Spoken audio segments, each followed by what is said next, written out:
For 7 years of my life, I grew up in the foster system. I had to leave my mom's house because of the decisions she made to stop being there for her children. At the time, it was just me, an 8-year-old girl, and my brother, an 11-year-old, severely autistic boy. One day, the police showed up at our house. They asked me a lot of questions and then told us I would be staying at my aunt's house with her 3 kids, and my brother would go to a home to support his needs. I stayed with my aunt and her cousins for a year and a half until one day my aunt told me to pack some clothes. I thought I was going to spend some time with my other aunt and cousins, so happily I went to pack some clothes, but once I was done, I went to the front room and my aunt told me and my cousin I was going away for some time. I didn't know what that meant, but we all cried, and my caseworker showed up. My caseworker didn't tell me too much on our car right there, but for the most of the ride, I cried. Once we got there, I was greeted by someone I would soon look up to as a sister, and by more people I would soon consider my family. I lived there for 2.5 years.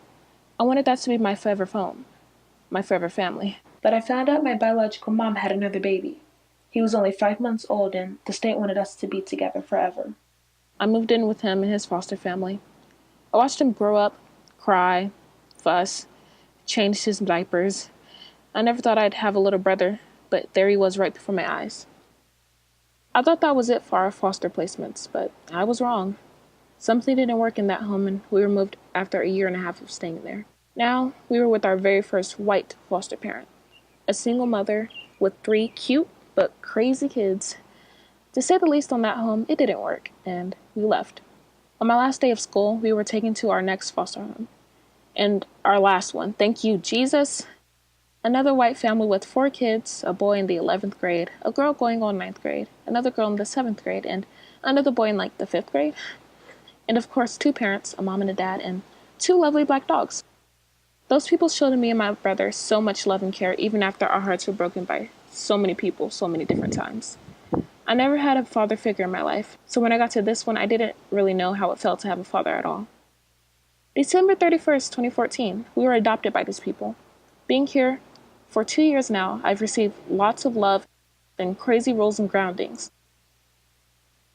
I'm blessed to have a place to finally call home.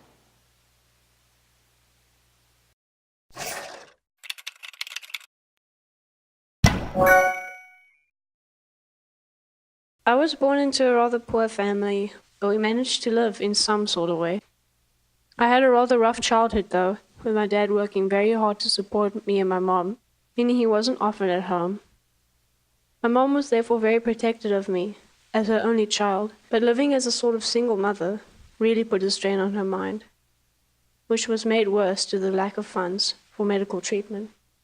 Despite these circumstances I found myself in, I was reasonably happy for my childhood, and I was also able to do really well at school despite my situation, as I focused on my studies for most of the time.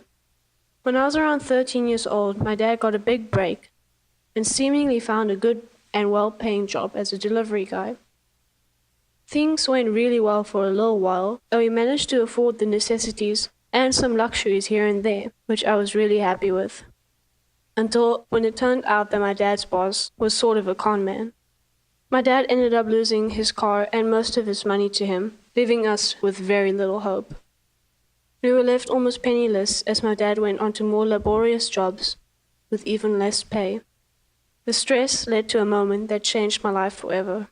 My mom's symptoms of mental illnesses worsened into severe paranoia and bipolar disorder, and it led to a tragic event that left her unable to take care of me anymore.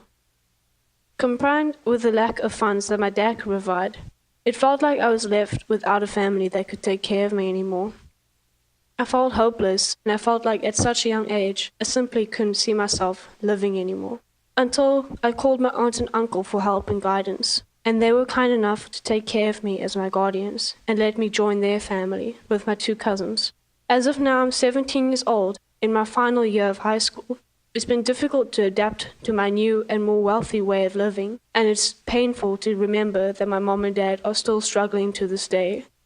But doing well at school and prioritizing my studies while thinking of what happened in the past gives me drive to work as hard as I can so that one day I could maybe provide for my parents as they did for me.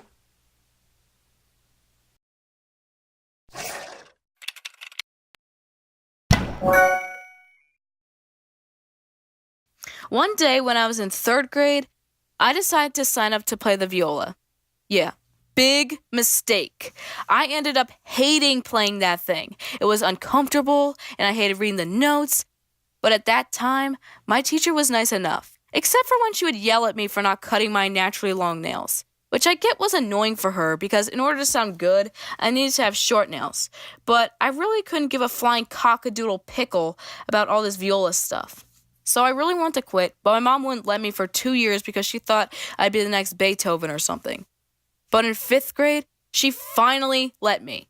Fast forward to about 8th grade.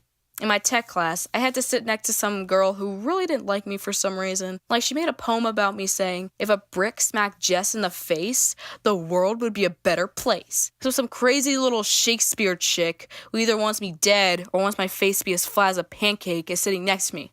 Great. So I was just minding my own business when this snobby McSnobster turns to me and goes, "Hey Jess, why don't you tell everyone why you quit viola?" Because it made me so stressed, I wanted to break it into itty-bitty pieces and then strangle myself with its strings until I was unconscious and blue. Why? Yeah, right. You sure it's not because you didn't want to cut your nails? Then that's when my eyes widened. Where did you get that false information? Oh, I asked some girl about you and she told me that. Well, I hate to break it to you, honey, but your friend is a liar. Well, actually, the teacher told her class. How pathetic. And blah, blah, blah, blah, blah, blah, blah. I just kind of zoned this chick out at this point. I was stunned that some 30-something-old teacher would pollute some kid's mind with some stupid lie about another student. I needed to know exactly what this teacher said about me, so I asked some of my old fella viola buddies, and going by what they said, this is what happened. Some girl said, "Hey, why isn't Jess here? Did she quit or something?" And instead of saying something along the lines of, "Oh, well, that's her private business," this salty teacher told her whole class, "Oh, the reason Jess quit is because she couldn't cut her nails." So some kids went, "Ooh, exposed." Others laughed like, "Nyeh, nyeh, nyeh, quitter, nyeh, nyeh, nyeh, nyeh." I was mortified that 10-year-old me and my long fingernails made a negative appearance with my name in her class. Like, lady, you are 30. Your school gossiping days are over. At first, I was offended, but then I realized I'm not the 30-year-old wazzbag in this situation gossiping about 10-year-olds. But now I just wish I could go back to my elementary school and suck up enough courage and confront her and say, "Hey, I don't appreciate your grown butt spreading a lie about my 10-year-old self and my fingernail length." And then watch the color drain out of her face. A huge thank you to Skillshare for sponsoring this video. Not all I'm really skinny, but I'm not anorexic. I started developing, but I'm flat. And I don't have my period yet, and that's what I get made fun of for. All of this started when I was in 4th grade. Kids started making fun of me because everyone started developing and I didn't. All my friends did. They had really big curves, and standing next to them just made me look like I was a freaking cereal box. People started making fun of me. I told a trusted adult, like everyone says to do, and she said that I should just ignore them. But ignoring them is impossible when you have to see them every single day, and some of them are even your friends. They always have this girl talk moment. They talk about their periods and how big their boobs are. And whenever I try to get into the conversation, they always say, "You wouldn't know." In 6th grade, everything got even worse because everyone's curves became bigger and boys started getting on it too. Boys called me many names, like toothpick, popsicle stick, and I tried eating more to gain weight, and my grandparents noticed. And they told me not to, just eat the amount that I wanted to and just leave the rest. So I started doing that and I felt happy again. But then I reached 8th grade. Everyone, and I'm talking about everyone, has started developing. I started developing as well. But I didn't have my period and you couldn't visibly see my boobs. Some people don't really want to show their boobs, but in my school it was the other way around. So I started wearing a bra with 2 paddings in it to make it seem like my boobs were bigger. Even though I was trying really hard to make it look like I was curvy, people still teased me. At lunch, this boy called me that I looked like a second grader, and I just laughed it off. But it felt like I just couldn't take it anymore. I just wanted to punch him in the face and say, whatever if I'm not curvy, I don't care. But I didn't. And after I got home, I cried for a whole hour. The next day, I didn't want to go to school. So I told my mom that I was sick, and she called into the office, and I got absent. I didn't know what to do that day, and was going on YouTube, and I found many inspirational stories, and then everything clicked in. Now I know that I'm supposed to love myself no matter how I look like. I don't care about whoever, whatever they say to me. I don't care at all. All I care is that I love myself no matter what.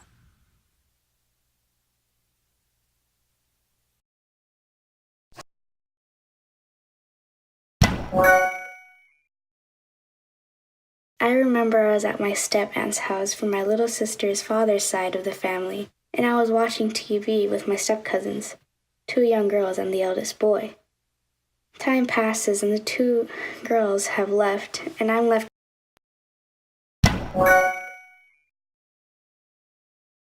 I've never been okay with my body. I had stretch marks on me, well, I still do, because I was super skinny and then I added a lot of weight and I just have stretch marks everywhere. I've always been insecure. I normally wear jeans, I never wear shorts, or if I do wear shorts, they're 3/4 length, and if I wear dresses, they're just above my knee. My friends drove somewhere and I went with them and I was like, oh my God, where are you guys going? And they were like, oh, we're going to a beach house. I was like, I don't have a swimming suit. I don't have a towel. I don't have goggles. So my friend was like, calm down. They're going to buy some at the store.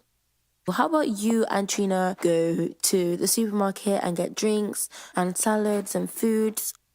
We came back and some of them were in their bathing suits, some of them were laying on the sand. And we were like, oh, you didn't buy anything for us? And she was like, oh yeah, we totally did. So she threw a bathing suit at my friend Trina and then she threw one at me. But this was not what I wanted. It was a super tiny bikini. And I was already very insecure about my body. And I was just like, you know what, you guys, I don't want to swim. And I had to lie that I was on my period. And she was like, oh, it's okay. And so they bought me tampons. And I was just like, oh my God, they're really going to force me to do this.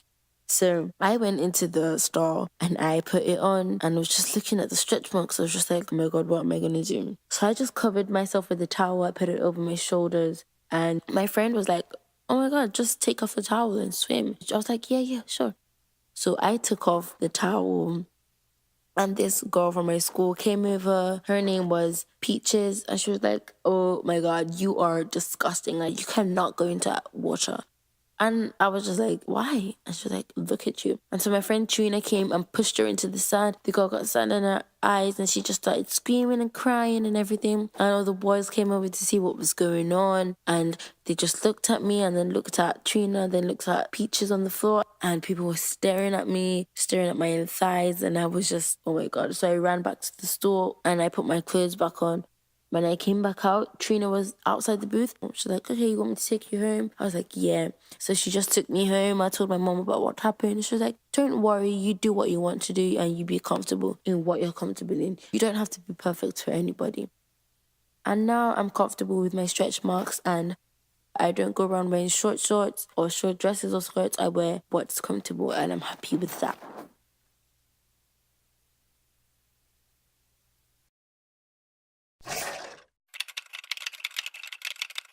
Oh my God, and we totally jumped off the cliff and had to swim all the way to shore because the dog chased us all the way to the end.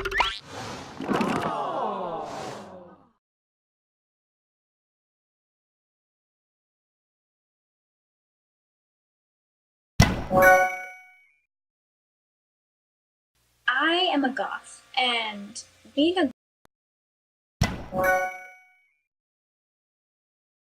It started off with a simple night of sitting down and watching TV together. One day in math class, I was sort of spacing out, and the teacher called on me, and I gave an answer, and it turned out to be really, really far off. And all the kids in the class started giggling. I could feel my face turning so red, and I just wanted to sit and shrink. When class dismissed, people went into groups. I could hear them whispering, She is so bad at math. Oh my gosh, she was so far off. Did she even hear the question?